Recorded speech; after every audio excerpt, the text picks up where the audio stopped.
What's up, everyone? I'm Melissa Elise, and you're watching Melissa Elise TV. Welcome to my Billion Season 3, Episode 8 review, All the Wilburys. I'm a little indifferent about this episode. It was quite the show of tying up loose ends, starting over, and settling scores, so let's talk about it. Chuck and Wendy are back at their usual mistress kinky business, but they get caught by Foley and Chuck Sr., who I could not stand in this episode. There are times when I understand Chuck Sr., or at least see where he's coming from, but then there are times where he just disgusts me, and this whole episode was one of those times. Anyway, the whole point he and Foley were trying to make is that it's time for Chuck to resign from the DA's office and get his campaign for governor underway. But Wendy raises some important objections to working with Foley, chief among them being the probability of Chuck ending up his puppet. So it's by her suggestion that Chuck looks for someone that Foley is hurt to align himself with in order to gain the upper hand.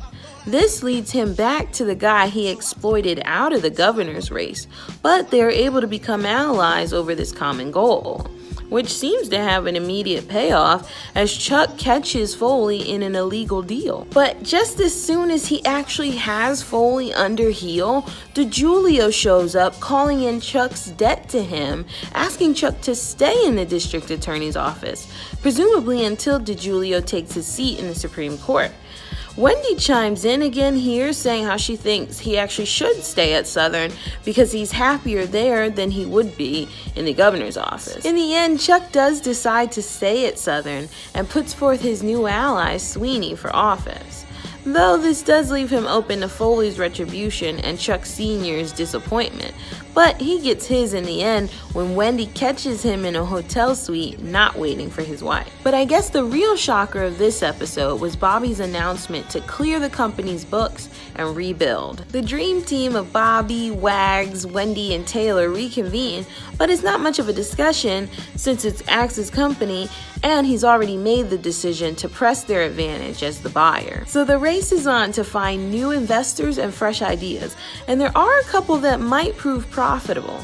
The first coming through Todd Krakow, who has some inside information on the natural gas business, but he does kind of present it like a trap to get Axe to do something illegal.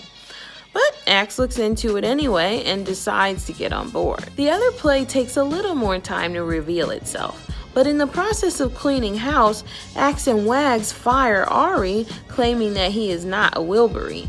But Ari worms his way back in via dollar bill with an idea to short or long other companies being investigated.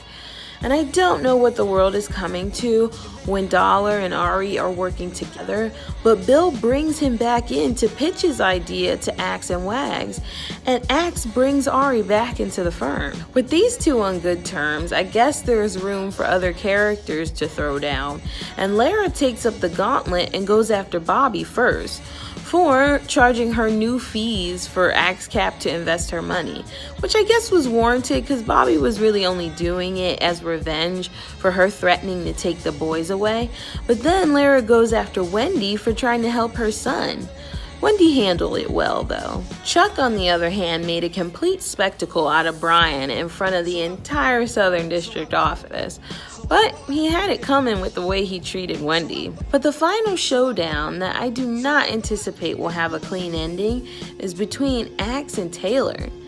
With Axe's return, the balance of power goes back to all Bobby all the time.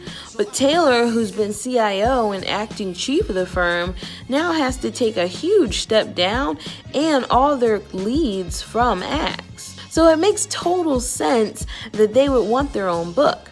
But Bobby is not the type of guy that's just going to give his money away without any supervision or say.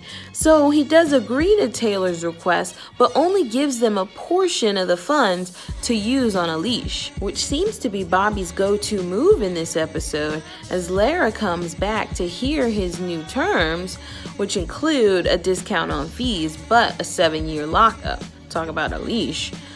And she agrees to it.